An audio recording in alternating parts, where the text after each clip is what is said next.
এবার চিকিৎসক খুন ও ধর্ষণের মামলায় গ্রেফতার সন্দীপ ঘোষ। সন্দীপের বিরুদ্ধে ভুরি ভুরি প্রমাণ মিলেছে, দাবি সিবিআই সূত্রে। সন্দীপকে ফের হেফাজতে নিতে চায় সিবিআই। তথ্য প্রমাণ লোপাটের অভিযোগে গ্রেফতার টালা থানার ওসিও। ধৃতদের আজ আদালতে পেশ করা হতে পারে।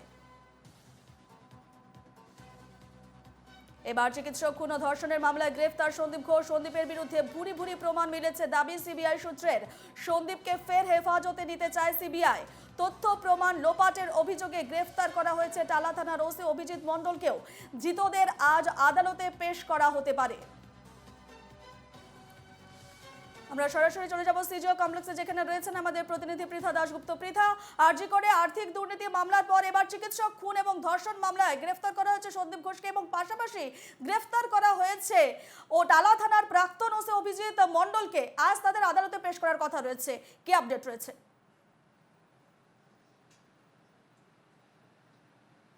শনিবার রাত্রিবেলায় সিবিআই এর পক্ষ থেকে সন্দীপ ঘোষকে তিলোত্তমার ধর্ষণ খুন কাণ্ডে গ্রেফতারি দেখানো হয়। ইতিমধ্যে সন্দীপ ঘোষ তিনি প্রেসিডেন্সি জেলে রয়েছেন, জেল হেফাজতে রয়েছেন। তাকে রিমান্ডে নেওয়ার জন্য আজকে কিন্তু আবেদন জানানো হবে। অন্যদিকে শনিবার রাত্রিবেলা যে বড় খবর হয় যে টালা থানার প্রাক্তন ওসি অভিজিৎ মণ্ডল, তাকেও গ্রেফতার করে সিবিআই। কেন গ্রেফতার করা হয়েছে? তথ্য প্রমাণ লোপাট, ক্রাইম সিন বিকৃত করা এবং দেরিতে এফআইআর করার অভিযোগ। এর আগে টালা থানার প্রাক্তন ওসিকে একাধিকবার জিজ্ঞাসাবাদ করা হয়। মাঝখানে তিনি অসুস্থ হয়েছিলেন। গতকাল তাকে আবারও সিজিও কমপ্লেক্সে ডেকে পাঠানো হয় এবং সিজিও কমপ্লেক্সে ডেকে পাঠানোর পর তাকে টানা 7 ঘন্টা জিজ্ঞাসাবাদ করা হয়। বেশ কিছু মিসিং লিঙ্ক ছিল। তাকে বারবার জিজ্ঞাসা করা হচ্ছিল সময় সারণী, অর্থাৎ টাইম লাইন।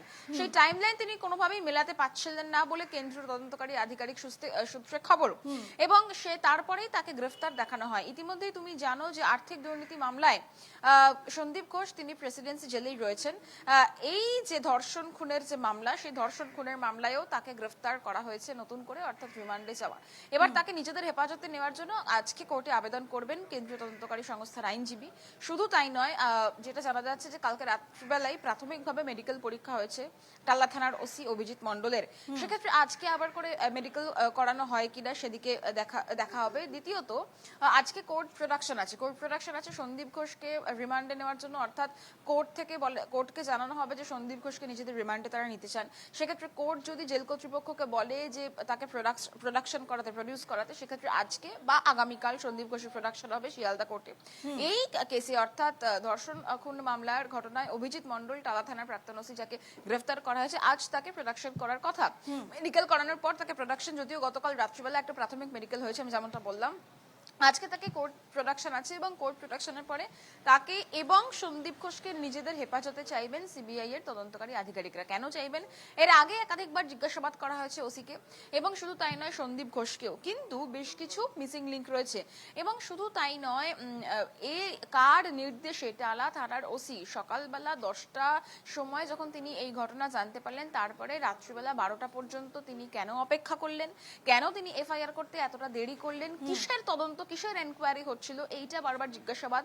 দ্বিতীয়ত তথ্য প্রমাণ লোপাট, সেই তথ্য প্রমাণ লোপাট তার বিরুদ্ধে অভিযোগ রয়েছে এবং তদন্তে বিভ্রান্তি করার অভিযোগ রয়েছে। যদিও তিনি জানিয়েছেন, যেটা খবর পাওয়া যাচ্ছে যে কারণ নির্দেশে এই ঘটনা তিনি ঘটিয়েছেন বা এই কাজ তিনি করেছেন, কার নির্দেশে সেটা জানা অত্যন্ত গুরুত্বপূর্ণ, এবং তদন্তের গভীরে ঢোকার জন্য, রুটে ঢোকার জন্য তাকে জিজ্ঞাসাবাদ করার প্রয়োজন রয়েছে, এবং তাই সিবিআই তাকে নিজেদের হেফাজতে চাইবে, এমনটাই কিন্তু সূত্র মারফত খবর। অন্যদিকে আর্থিক দুর্নীতি দমন যে মামলা, সেই মামলায় ইতিমধ্যেই জেসি অর্থাৎ জেল হেফাজতে রয়েছে সন্দীপ ঘোষ, কিন্তু তিলোত্তমা ধর্ষণ খুন কাণ্ডে তার বিরুদ্ধেও, অর্থাৎ সন্দীপ ঘোষ প্রাক্তন অধ্যক্ষ আরজি করে, তার বিরুদ্ধেও তথ্য প্রমাণ লোপাট এবং ক্রাইম সিন বিকৃত করা এই সমস্ত অভিযোগ রয়েছে। তাকেও জিজ্ঞাসাবাদ করার জন্য সিবিআই নিজেদের হেফাজতে নেবে। তুমি জানো, প্রসঙ্গত উল্লেখযোগ্য সুপ্রিম কোর্টের হিয়ারিং রয়েছে এবং সেইখানে নতুন করে স্ট্যাটাস রিপোর্ট সিবিআই কে জমা দিতে হবে। ফলত এই দুই ব্যক্তির গ্রেফতারি অত্যন্ত তাৎপর্যপূর্ণ। আজকে কোর্টে সিবিআই কি কি বলে, কি কি দিয়ে ফরওয়ার্ডিং দেয়, সেদিকে অবশ্যই প্রত্যেকের নজর থাকবে। একেবারে আমাদেরও নজর থাকবে পৃথা, খবর আপডেটের দিকে নজর থাকবে আমাদের। তবে আপাতত তোমাকে ধন্যবাদ জানাচ্ছি।